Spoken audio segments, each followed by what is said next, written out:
This is a super exciting episode for me to do today because I get to talk to an actual like childhood hero. I know it sounds crazy, but there's a few that like stick in your mind forever. For me, I think about being a kid like Michael Jordan, Deion Sanders, who cares? Who else? Like, those are the main guys. And the fact that I get to talk to Deion Sanders today, I mean, like, it really, it set me off on a path, like a love affair with football. And then, just persona-wise, this guy was like, he's a pioneer in personality. Like, his game speaks for itself. He's definitely, in my opinion, greatest corner ever. If it's not your opinion, he's definitely one of the two greatest corners ever. Obviously, as a specialist, as an athlete, like we haven't seen, many people like this. Maybe two or three. Jim Thorpe, Bo Jackson, Deion. It's wild what this guy had done for like the world of sports and culture, I would say. And the fact that I get to talk to him is a thrill. So I just want you to know that if I look like a child, because I am, I'm geeking out on this right now. So here is my conversation with the one and only Deion Sanders. We're here. We're rolling on another one. I only have a multiple Super Bowl champion, Hall of Famer, and the head coach, Coach Prime, Jackson State University, Deion Sanders. Thank you so much for coming on today, man. Man, thank you for having me, man. Really. You're awesome. You're hilarious. And I love it. I love it. I have been, it's funny because I'm sure you have people from your childhood, because there's nothing like your heroes when you're a kid. It sticks with you forever, right? People you looked up to as a kid. It's different. Like, you become an adult and you admire, oh man, this guy's great. He's so but when you're a kid, it's like, you think of like athletes and superheroes are the same. They're like the same to you. You don't make a distinction. And like, you inspired me to dream of playing football as a kid. Like, you're about 10, 11 years older than me. When I was a kid, I was like, you're making me feel like I'm like 70. You know that, right? Like, I'm like 70. You got a gray beard and you're telling me I'm making you feel like Coach. Like, yeah. Hold up, man. I'm saying you're only like 10, 11 years older than me. So when I'm like getting into football, I can remember 1989. I can remember it, man. You had the curl, look wet, but it was dry. That's what's up. It was dry. And my man, I was like, who are these guys? Like, I was watching football. My house was more of a college football house. So college football was the thing. I still love the NFL, but college still was, it's still the thing that I'm drawn to the most during the season. I love college ball, and I became a huge FSU fan, still am to this day. And you are definitely the main reason why. You're the main reason. I appreciate it. I truly do. Thank you for aging me and making me feel like I got a walker here and I got a nurse. I'm in a nursing home right now, but I appreciate it. Let's be real. There are no other 53-year-old men on the planet that are in your physical condition. So you're definitely not old. Let's get to that right away. Because one of the things I loved about learning about you and like FSU football is I remember sometimes you see great athletes and you assume that all their accomplishments are through natural athleticism. And I remember seeing an interview or reading something once with like Mickey Andrews, and he was talking about, all the great players that had come through, and someone brought you up and he was like, let me be straight up with you, because you see like how flashy and the high stepping and all this stuff. He goes, that's the hardest working guy I've ever coached. Like, he described you as so dedicated as a player. Mickey didn't play that, man. Mickey was the father of fathers away from home, and he wasn't having it. I always had a work ethic. I get that from my mom, working 2 or 3 jobs so ends would see each other, although they never met. But Mickey was awesome. He didn't play. Mickey told people stuff that would make you, if you wasn't a dog, you would cringe. Mickey told a kid, I can say it on your show because your comedy is like that. Mickey told a kid that your dad should have caught you in his hand. That's what I'm talking about, man. That's what I'm talking about. I'm serious. Like, So we worked. We had to work, man. We worked. Doesn't matter how good you are when you're under Coach Andrews. He gets it out of you. Right. And when you have some of the best players to work, that makes everything else easier. So now the kids that's on borderline, they got to work because you got your dogs out there working. Yeah, that's got to elevate the whole team, right? They everything. Everything. And then is that because one thing that's kind of fascinating to me is like if you're somebody who's followed, like I've followed you your whole career, and in retirement, it's obvious that like you're a natural mentor, teacher. You were always, even when before you're doing this, even before I think you were coaching the high school kids and your sons, you were still putting out messages like inspiring kids and youth and everything. Do you feel like did the Andrews Bowden influence does it influence you today? Well, yes. Several coaches played a pivotal role in my life and shaped who I am. My first coach, probably who's passed away, Dave Capel, who coached me in Pee Wee leagues. I mean, education, athletics, education. It was like that. My high school coach, Ron Hoover, one play kicked me off the team as a junior for getting suspended in school. It wasn't even my fault, but I got kicked off the darn team because it was a rule. And those things instill discipline. So all those coaches that's in my head, they played a role in me. That's why I take coaching so serious. I take mentorship so serious. I got a question for you, man, because I don't think you know this, but I'm going to let you know in your staff and your crew. You can tell me I look old? My bucket list. Like, what's your bucket? Is to do a 5-minute routine. Like, Listen to me. love comedy. I love comedy. Like, you guys, like, keep me going. So that's my bucket list. Coach, it is done. Listen to me. Wherever you I'll work with you. You got to coach me. You got to take me out. Okay, this is the dream. I'm going to paint the picture because I might be selling us a show right now. All right. I'm going to give it to you because you're a good guy. All right. Okay, this is the dream. Okay. We have different athletes come in. Okay, we have a room full of comedians come in. Everybody mingles for 5 to 10 minutes. After we mingle it's like that dating thing. We switch chairs, then you guys huddle up and we have the draft. Yep. Now, we have the draft. If we hit it off when we mingle, you may draft me as your first pick. You get the first pick. Okay, now I go with you and we have a day to work on a 5-minute routine. You talk, you learn about the 2 divorces I've been through. You learn about the nonsense I've been through in life. You learn about everything, the highs and the lows, and you help me develop a 5-minute routine. Hey, did you just hear that? Did you hear that? That was stacks of cash just hitting our inbox right now because you just sold a show. You just sold a show. Now it gets better. Now you have the headset on because I got to bring sports into it. Yeah. You have the headset on backstage, and while I'm doing what I do, I have an earpiece in, and you're coaching me through it. Yep. Because I may bomb. Yeah. Somebody may bomb, but we really want the real fans to, heckle you if you're garbage. They need to boo. Yeah. Coach. You're doing it. They need to clap. This is done. You literally. This is done. This is done. Do not play with my emotions. I'm not playing with you, Coach. I am not playing with you. Do not play with my emotions. Pick the city. I'm very serious with this. I'm very serious with this. Listen. The city is Jackson, Mississippi. I'm here. All right? I'm here. Well, do you have a venue? I'm Coach Prime. I could get us a venue. You just tell me how many you needed to hold. Hey, it's done. You got to call a couple friends. Who do you? Let me ask you this real quick. Which of your boys, like regular friends that you hang out with or talk to? No, it can't be regular friends. See, you're thinking too small. Let's think big.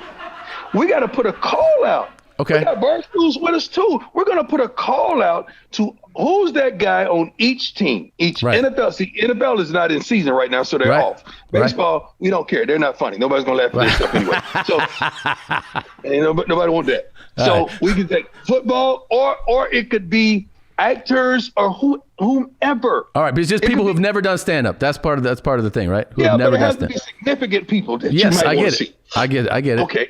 And we call them, and who has that, and we pick and choose who we want to come for the first round. It could be a group of 10. It could be a group of 10, but we got to have 10 comedians that match those personalities. I got it, man. I have all the comics ready to go. You got the venue, and we'll get the significant other big names. This is a show, man. You pitched a great show. We got to do this. We're doing it. There you go. There you go. All right. I'm going to follow. I'm dead serious. I believe you. I'm going to follow up as soon as this is done. I'm going to follow up, man. Yeah. All right.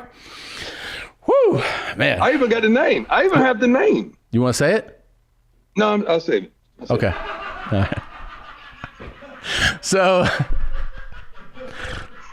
there's two things going on with you that I think are especially significant right now. Seriously. And one of them is, I think, it is a huge choice. Like, and I think you're a forward thinker for doing this, in that you did not, like, you have options and you could have renewed a TV contract, and you went with Barstool. And I think a lot of people would be like, what are you doing, man?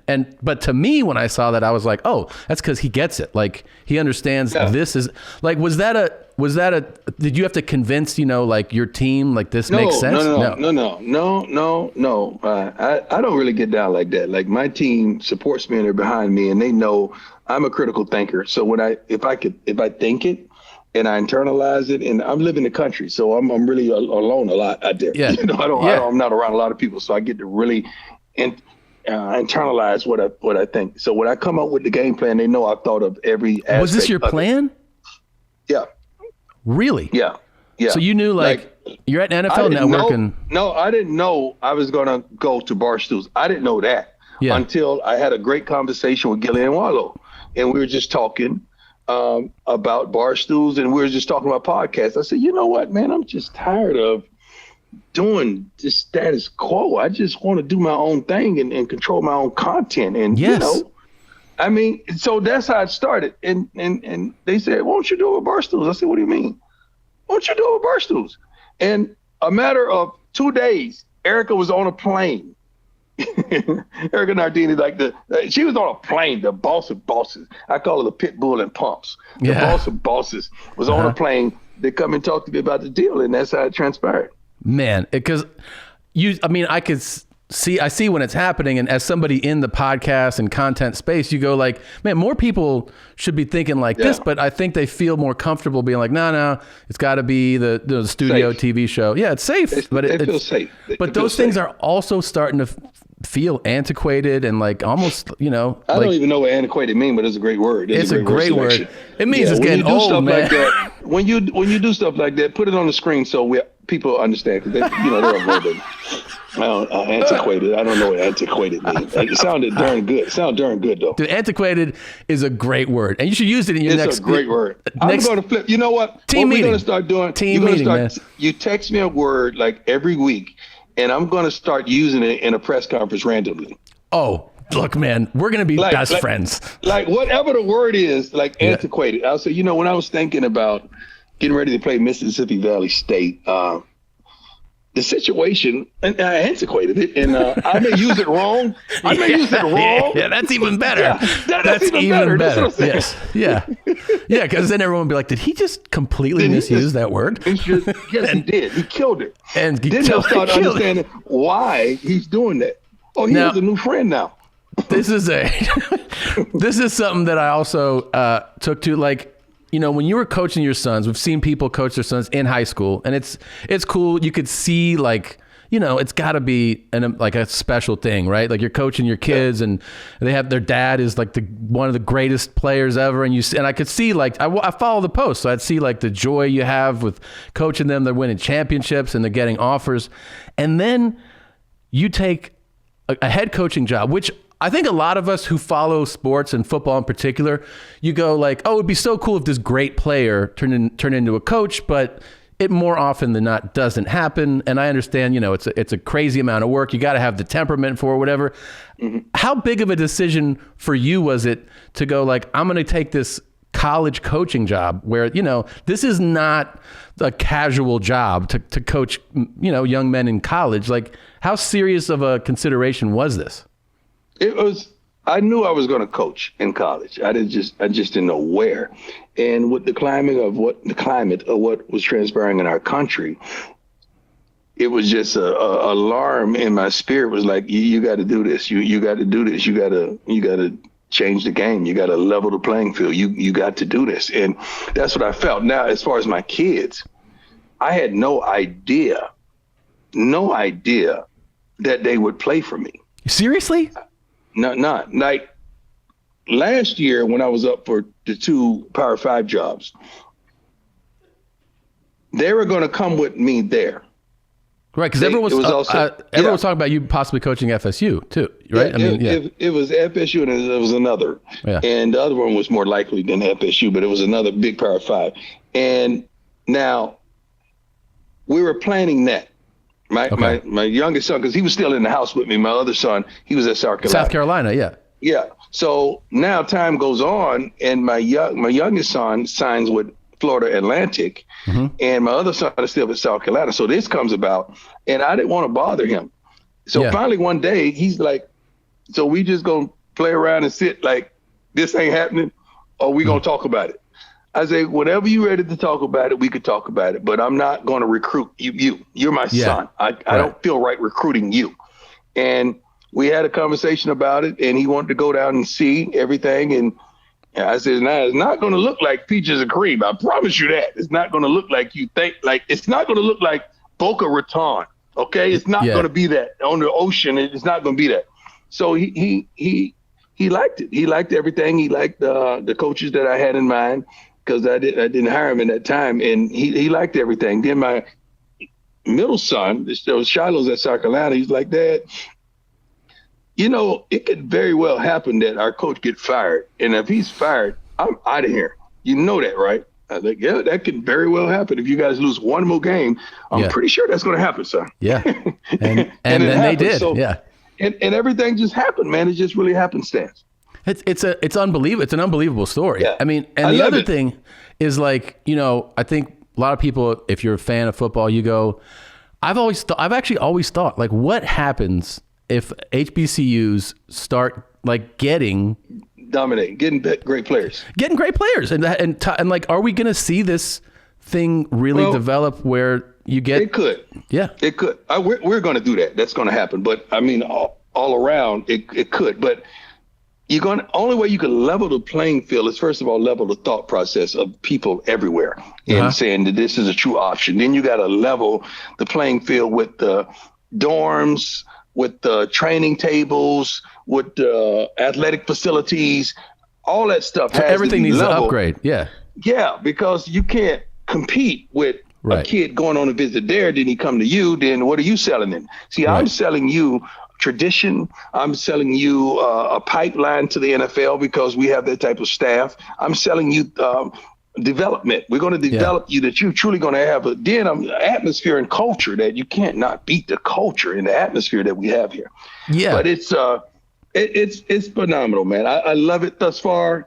It's been delightful, but challenging, but it's been very delightful. Yeah, I can see that. I mean, your energy comes through. What is, like, as a guy now, like, do you still train hard? Like, when you go to, what's not like hard, but yeah. What's like a Deion workout? Yeah. I get up, I get picked up probably about 5:45, something like that. Okay. So I'm out of there 5:45. I get to the office, probably it takes us 30 minutes to get in, and I jump right on the elliptical. So I'm sprinting a mile on an elliptical, and then I jump off, and I may knock out anywhere 400. I got to do like 400 crunches a day. That's my goal. 400 crunches a day. Okay. Whether it's 50. I always start off with 100, then I break it down, and that's my day. Working out wise, I may try to make it my arms sure. I got my shot, so my shoulder's a little sore from my shots. So I'm 98% clear of COVID. So thank God for that. I may slide over into the workout facility and hit the weights a little bit in the midst of the day, because it's a long day, and I may leave the office probably about 8. Damn, that's a long day. That is a long day. But I love it. I mean, I'm gonna go home and go to bed. Yeah, I'm gonna go ahead and go to bed. So Coach, can you still fly? Can you still fly? I could run as fast as the next man. Because I think it would be so, like, even though you're a legend, disheartening to be a player of yours and be like 19 and be like, "What's up, coach? You want to try to get this?" They do. And I told then you them, kicked this their is what I ass? told. No, what I told them, I said, look, we got cameras there. We got cameras right here, right now. Yeah. Because we're doing a documentary with Barstool. Yeah. So I said, son, I would love to race you, but just look at the upside. Everybody expects me to win, and I'm going to win because I'm an O. That means I never lost to 40. I'm an O. Okay. Secondly, when I win, because I will, Yeah. what is it going to do for you? Right. I can't send you anywhere. I can't send you pro when you let a 53-year-old man beat you. So it's done. It's over for you. So while you ponder the thought of racing me, I just want you to go over here and ponder the thought and get back to me. Yeah. Do you know, man?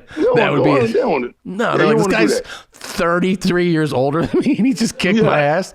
Yeah, no. exactly. Do you spend a lot? Because I know, like, you're coaching all the players. Do you spend any more time with DBs and special teams guys because of your background, or no? Honestly, man, this is a great question. Being a defensive guy all my life in the NFL, through high school and all of that, I've always been the offensive coordinator, the head coach in offense. I've always coached offense.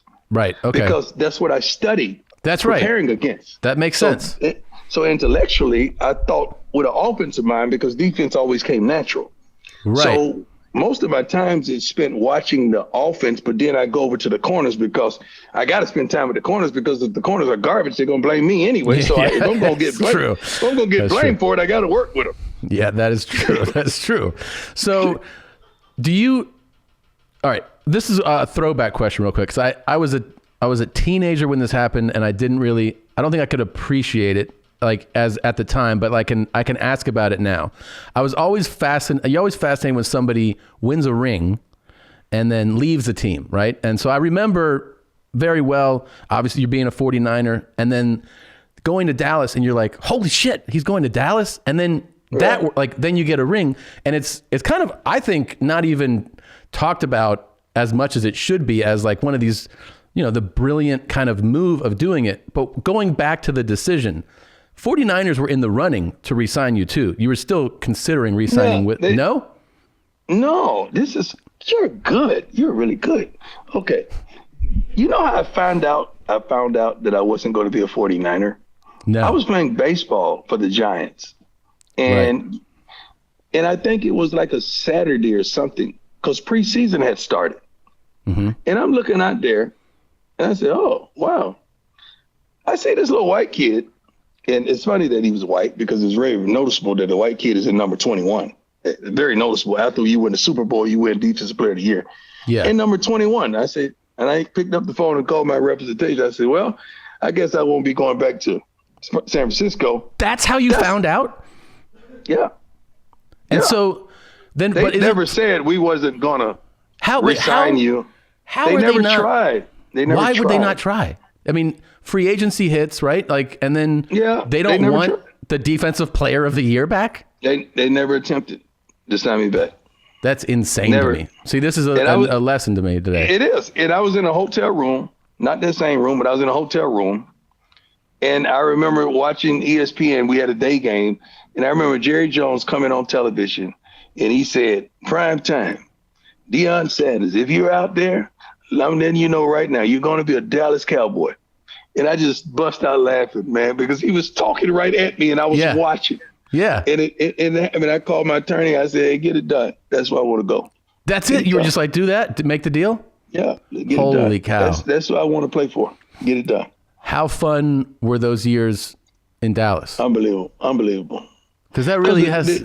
The teammates makes it unbelievable. It's like your crew, man. It's like your squad. They make it unbelievable. It's not the games. You don't recall the games. You're leading up to the games and the practice and the times. I mean, just like this weekend, to have Troy Aikman fly down, to have Nate Newton come down, to have my guys, Tony Tolbert, come down and help us practice.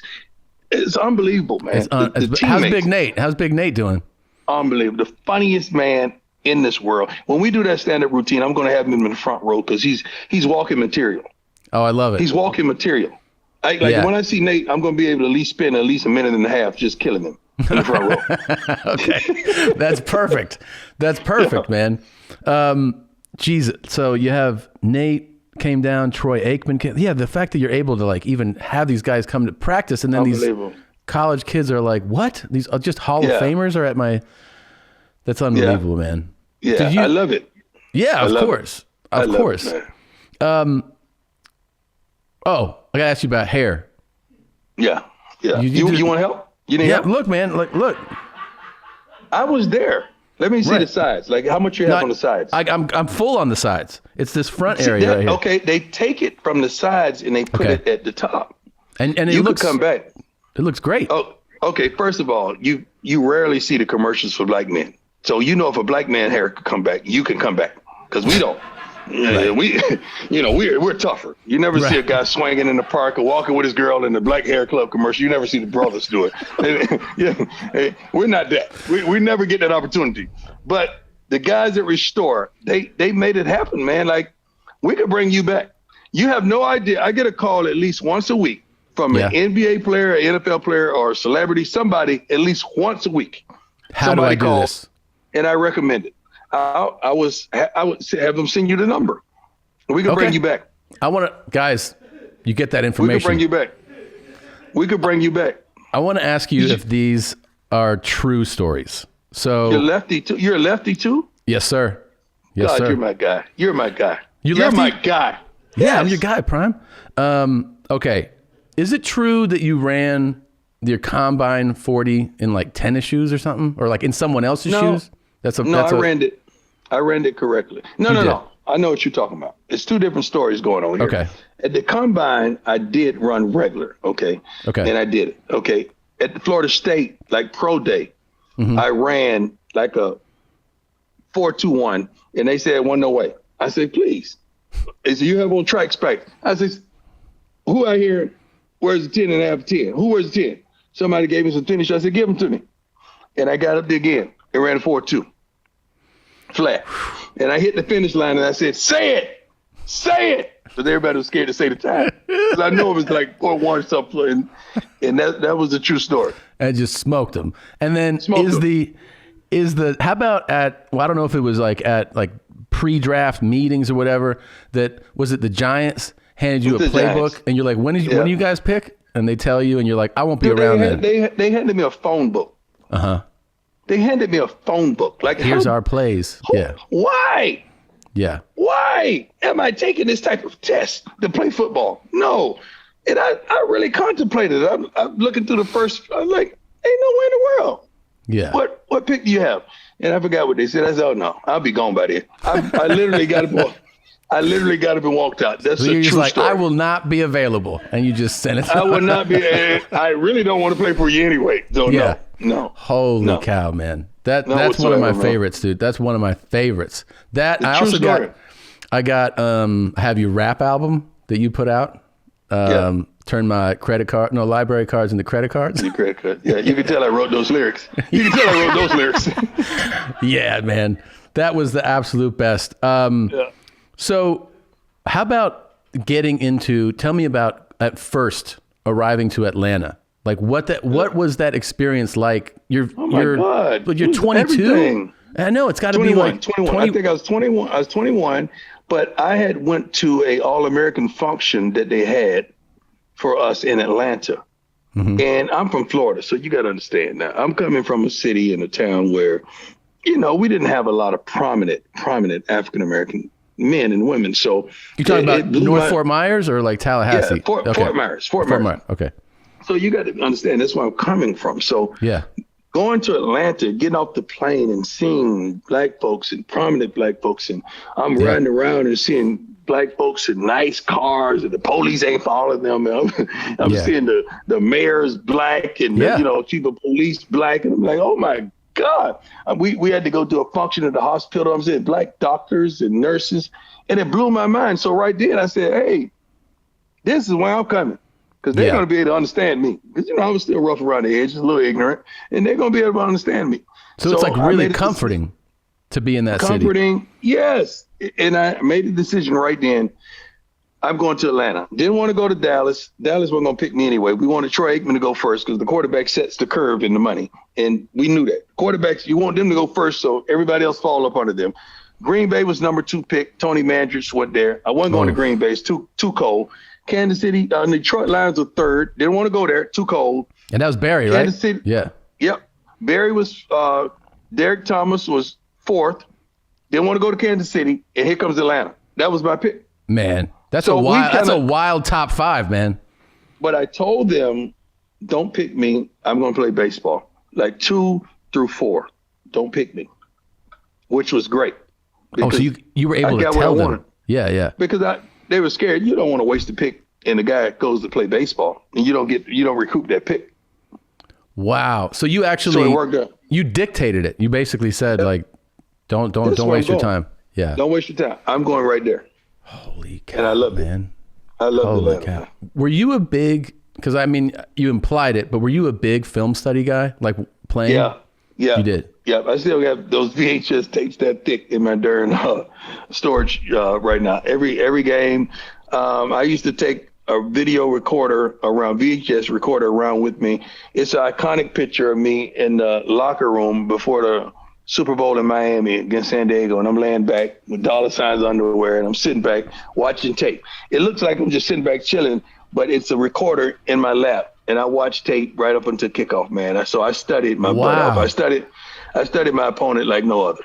I knew everything about those guys. That's one of the things that, like, as I've gotten older, that I've learned to appreciate more. Because again, when you watch games, you're a fan. You're just like, you're just watching the, athleticism. You're watching you guys play.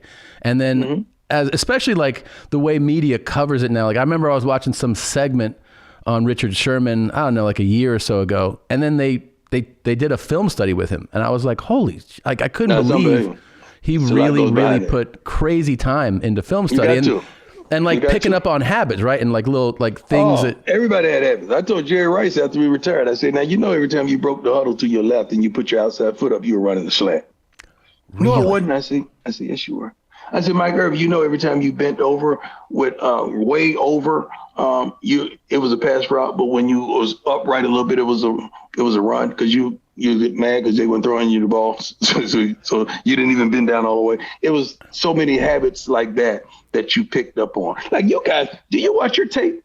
I'm curious. Do you watch your stand-ups? You say, you know what? Yeah, I mean, it's hard to. It is really hard to watch yourself. I listen a little more than watch.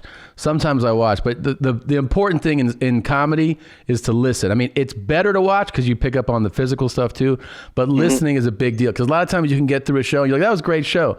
And then you listen to it and you realize where you're coming up short, but without listening, you'll ignore it. You'll just be in kind of denial that it was not as good, You have to listen. But when you listen and you watch, you say, okay, I could have delivered that a beat sooner, or I could have held that, took them around a little corner a little bit, come back to it. So that kind of stuff is fascinating to me. I'm telling you, man, I love what you guys do. I love it. Like you love stand-up. My favorites, dude. I mean, I'm a Red Fox guy. Like that was my name when I traveled in baseball. My name was Red Fox. Yeah. That was my alias. Oh, that was in hotels and stuff? Yeah, that was my alias. That was my alias. I mean, they'd be like, we don't have Deion here, but Red Fox is staying here right now. We had Red Fox, Flip Wilson, like all those guys was like my aliases, man. I love people who had the ability to not only entertain you but make you laugh, man. Who are you watching, like whatever lately? There anybody in stand-up the last few years that you taken to? Like who do you?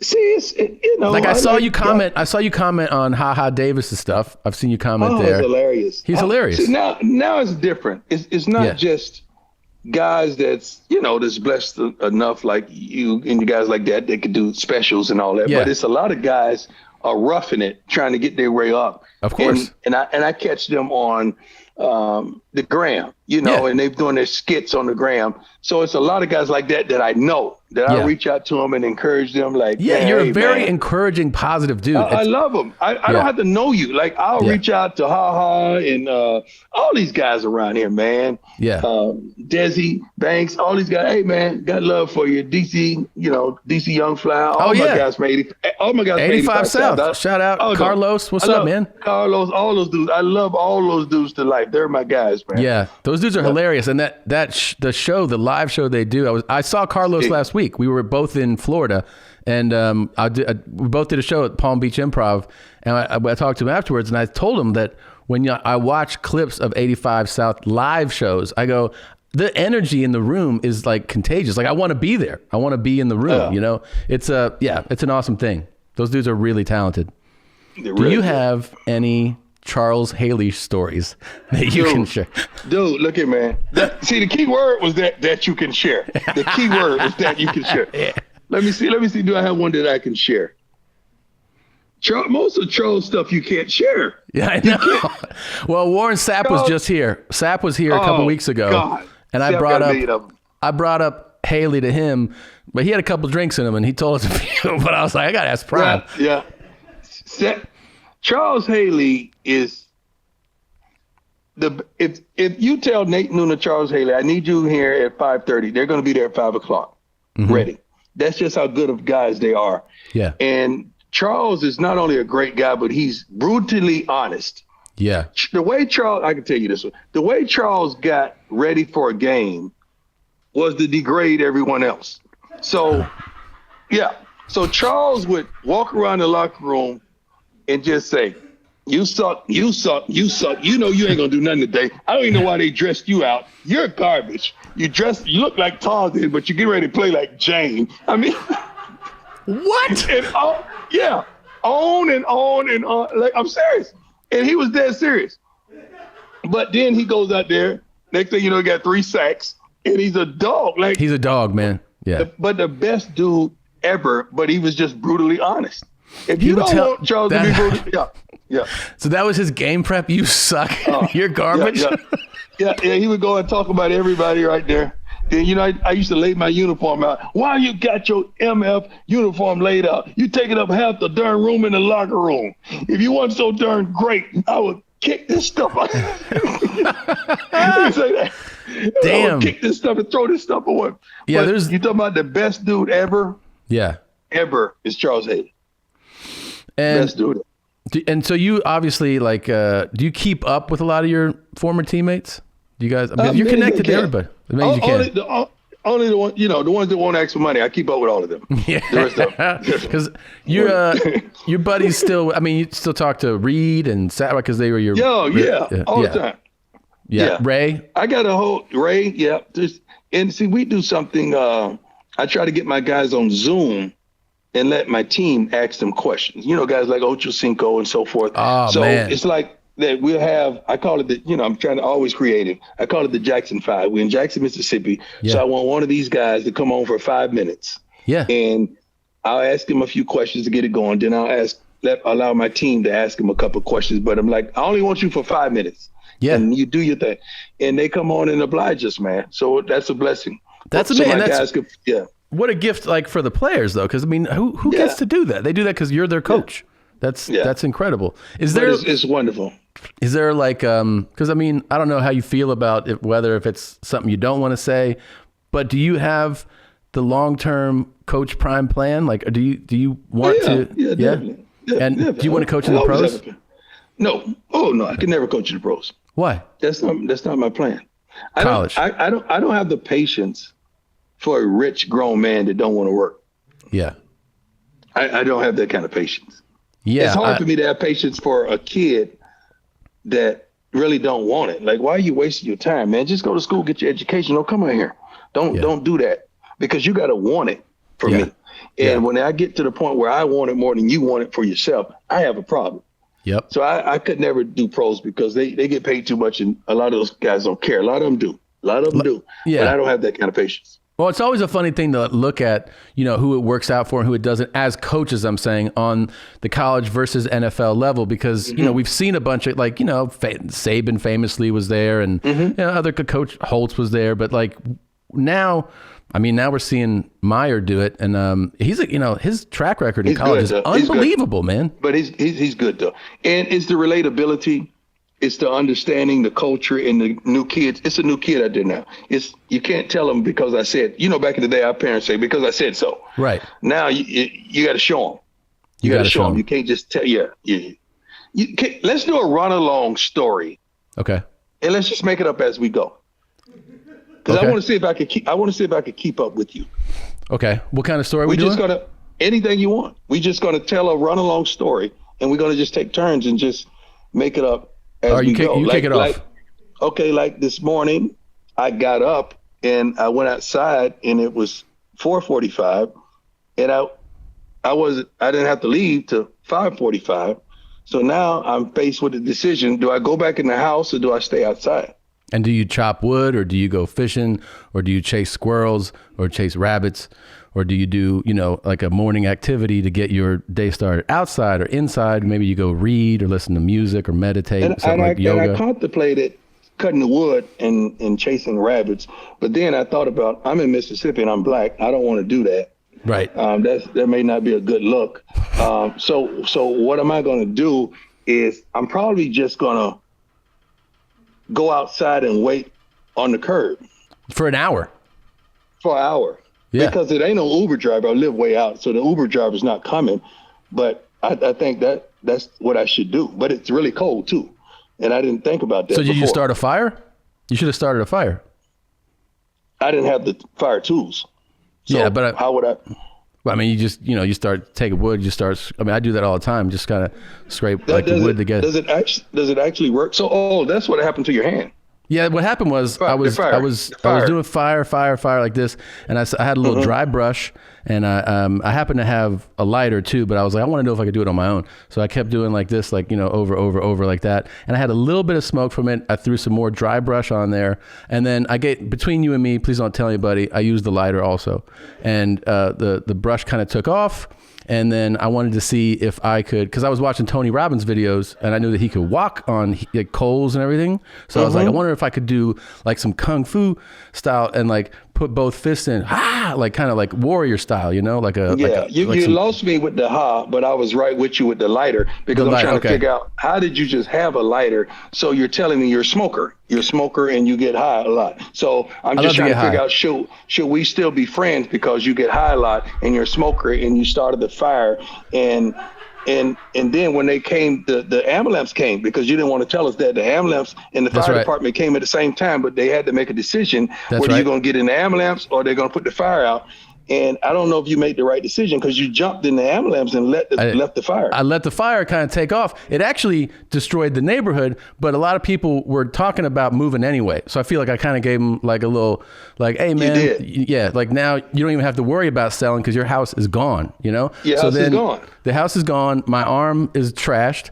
And it really made me think about drugs. And I completely stopped after I stopped smoking weed. I stopped smoking cigars. And I just eat it. I just eat edibles all day. But like, there's no more smoke in my life. And that's all because of the fire we started in your front yard at 4:45. See, that's all I wanted. Man, we're teammates. That's all I wanted. We're teammates, man. That's all I want. We're teammates. We work well together. Ebony and Ivory go together. Did they go together or did they live together? Did they go together or live together in perfect harmony? Like, go together. Go together. Go together in perfect harmony. What's the next part? Side by side? I think so. Oh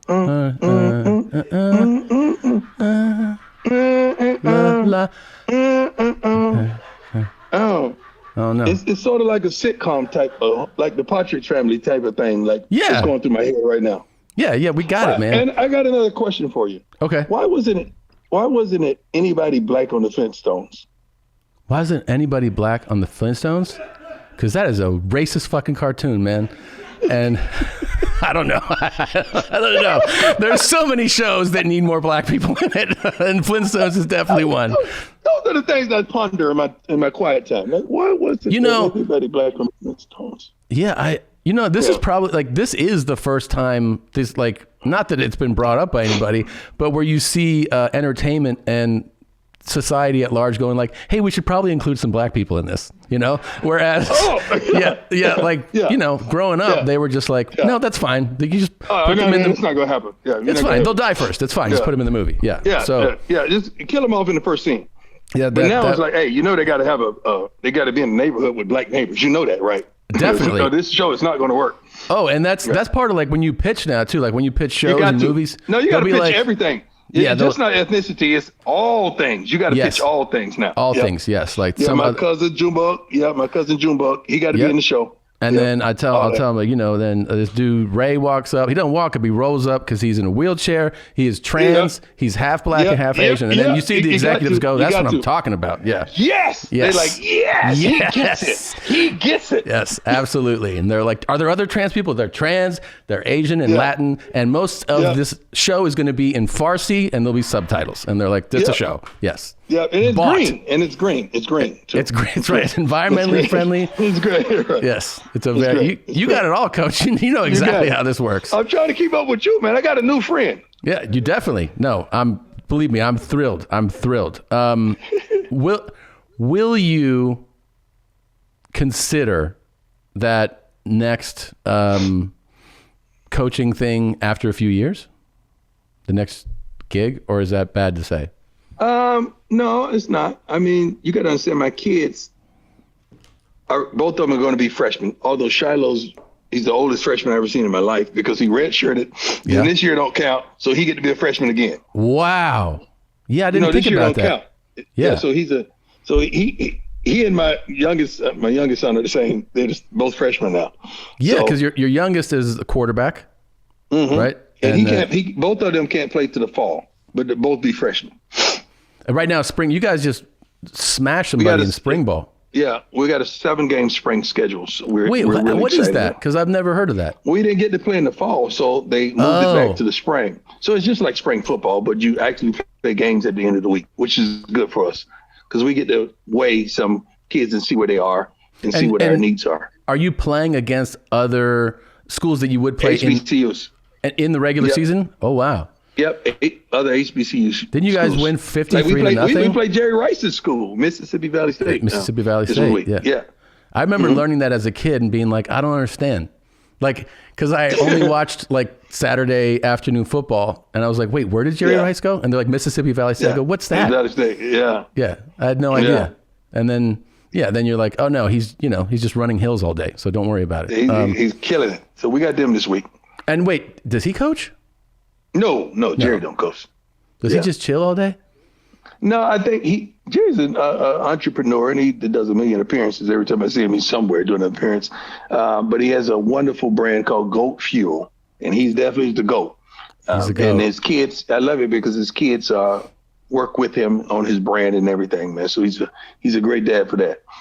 Let me ask you, if obviously this was like a pretty unusual NFL season, and it ended like, everybody was like, are you serious? Like Tom Brady and the Bucs? You're right. And he gets it done. Can he do it again? Yeah. They got to have some additions though. Like I would love to see JJ Watt do that. I would love to see JJ Watt do that. That and maybe another need in the secondary, and they're straight. And they'll do it again, or could. I don't know if they'll do it again, but they're not going to be able to sneak up on anybody next year. They're not going to be able to say, oh, man, by the way, the Bucs made the playoffs. So it's going to be a little tougher, but they could. When you have Tom Brady, you got a shot. It's wild, right? Because, unbelievable, man. I don't know what your pre-show thing was for the Super Bowl, but I remember just, you had him picked? No. Nobody picked the Bucs. No, I know. And they kept making me look like an idiot every week, and I still wouldn't get off it. It's no way they're going to be Kansas City. It's no way. And they did it. Thanks. Yeah, no, I was like, I thought it was going to be like a beat down the other way. I did too. Yeah, and then Sapp was here for that. He was like, nah, Bucs. I was like, yeah, but come on, it's your team, man. He had to say that. Yeah, he had to say that. Yeah. He didn't really believe that. I don't believe that. No, he didn't believe it at all. Will you say that to him right now into the camera? Yeah. Matter of fact, I talk to Sapp a lot, man. Yeah? I talk to Sapp a lot. Yeah. Sapp is very temperamental. Great guy, temperamental. Oh, I've experienced the same thing. I guarantee you have a story. A couple. Yeah. Yeah. But he was amazing on camera, hanging out. Once you get him on, we took him on a boat. Get him there. We went fishing. Oh, he's straight. Oh, you did whatever. You had a Sapp day. We had a Sapp day, a full Sapp day. Did you go? Do you fish? Well, you fish on the. I remember in Texas. I bass fish. Yeah, I okay. bass fish. I don't do the sap fishing. It's too far. All that deep sea diving and everything. I can't do that. I can't do that. No. What are your predictions for this upcoming season for Jackson, for your team? I want to know what you think, you guys. We in the spring, we want to play smart, tough, fast, discipline, as well as the fall. I'm gonna say that again: smart, tough, fast, and discipline. We have several kids coming, or more, that are really good. That's gonna join us in the fall because we had the #1 signing class in FCS. We had the #1 class in the HBCU history that we signed, and we have some studs. So where we are right now, we like it because arguably, really, maybe 6 guys on defense may not start and they're playing great. And we have another 5 guys on offense that's starting now that may not even start in the fall. So that is unbelievable. Yeah. With what we're doing. So we're excited about the expectation and the potential in the future. We really are. Coach, you're a motivation, man. I feel fired up right now. I want to get out there and play. Do you have any need for a 41-year-old with a ruptured patellar tendon and a broken humerus that can I can long snap decently? No, I got a good long snap. I call him Joe Dirt, a long snapper. Okay. Yeah. I got Joe Dirt. I got Joe Dirt. I got Slim Shady. I got John Kruk. Macho Camacho. These are my kickers and long snappers. These are your 4 white guys. Okay. Yep. Okay. John. Okay. Joe Dirt is snapping to John Kruk, and Slim Shady is kicking. Joe Dirt snapping to John Kruk. He's the holder. Okay. And Slim Shady is kicking. Now my backup kicker is Macho Camacho, and then I got a punter that I call him Black Punter because he's very unique. You're like, hey, hey, Black Punter. Yeah. Really, I do. I really do. Black Punter. Because it's unique. I told him, I say, son, I hadn't seen that much. Reggie Roby. I hadn't seen that much. Was that Reggie Roby? Reggie Roby, Greg Coleman. Greg Coleman. Greg Coleman, yeah. That's right. Yeah. Coleman. Yeah. His son is a comedian. Very, very funny guy out of Minneapolis because he was a Viking. Yeah. That's right. And we just had, I forgot the guy that was with the Raiders not too long ago. He was really good too. He used to kick the heck out of the ball. Oh my God, I forget his name. He's a good guy too. Played for the Raiders a couple years ago. But anyway, I got some good guys. So you could hold. I don't think you could snap, but you can hold. I'll hold, Coach. I'll come on down and hold. Yeah. Can I ask you, because it's still done. It's a credit to you, obviously your influence on the game and stuff, but still during seasons now, it's 2021, guys still high step and do the prime dance. And I love it. It's got to be the best to see when it's you. But what was the prime dance, the famous one? Was it like, was that just an organic thing you did once and all of a sudden you're like, oh, I'm doing it? No, it was premeditated. It was like, that was back when Hammer and I were really tight, really tight. And I was like, dog, look, I got to have my thing, man. You got to show me something. So he was like, that. I said, nah, I can't move like that. My body ain't gonna do that. I'm not Hammer. Okay, give me something else. And he gave me something else and I didn't like it. And he had this video called Good to Go. Mm-hmm. It was a mellow song and it's really a New Orleans dance. It's like a buck. They call it a buck jump. It's a New Orleans dance. Uh-huh. And that's where I got it from. The video called Good to Go from MC Hammer. He did that in the video. And that's where I got it from. You guys have to pull that, okay? You got to pull that. Yeah. We want to see Good to Go. Good to Go, yeah. And so that video, when you see it, you're going to say, okay, I see Oh, that's it. Okay. That's it. Yeah. Are there any NFL guys that you're like really, pulling for, cheering for, that you love seeing their development? AB, Antonio Brown, man. Come on, be out of the league, to get back in the league, get back with Tom Brady. You win a Super Bowl. It's amazing. Come on, man. That's amazing. Yeah. Amazing. And I didn't think that was so many guys remotely possible. No. Right. No. They kept him off the phone. That was good. That was good. That was really good. But he's an incredible human being, and I just really wanted everybody to see the other side of him, the side that I know. Yeah. Coach, what is like an off-season fun thing that you do? What's something for me? Yeah, for you. Honestly, man, contrary to my public persona, I'm a home guy, man. I don't really vacation. Really? No, I'm a home guy.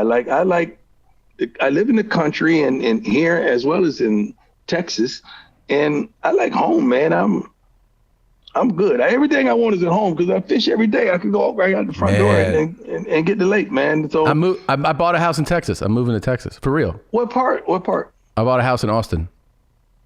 It's expensive there. Yeah, I figured that out too.